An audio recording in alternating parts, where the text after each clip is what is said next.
everybody. My name is Mike Smola. I'm the Curator of Public Programs at the Hawaiian Mission Houses. And while our site is closed to the public until April 1st, we'd like to be able to share some content with you and to point out some features of our site here.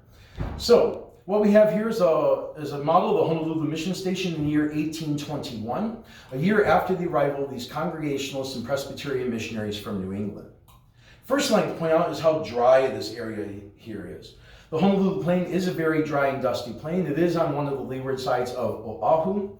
And also, for all intents and purposes, this was the beach.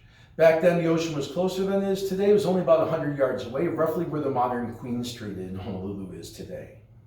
Next thing I'd point out are the 4 hale pili that the missionaries first lived in.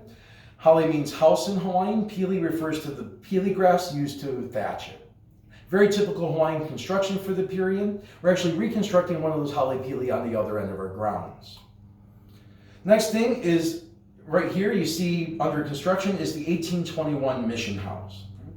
The wood arrived from New England. It came here Christmas Day, 1820. So you can think of this house as sort of a prefabricated building, something like an IKEA house or a Sears catalog house. Today, that house is the oldest still standing house in Hawaii at 199 years old.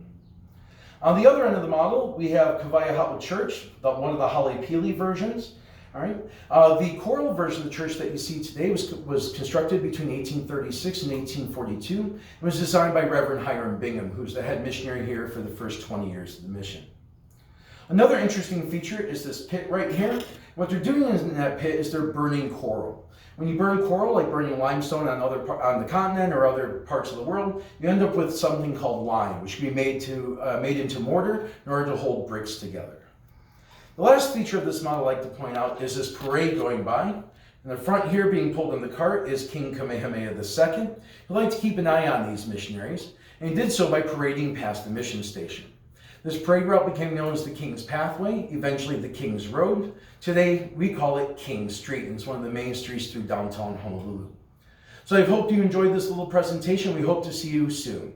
All right? Mahalo and aloha.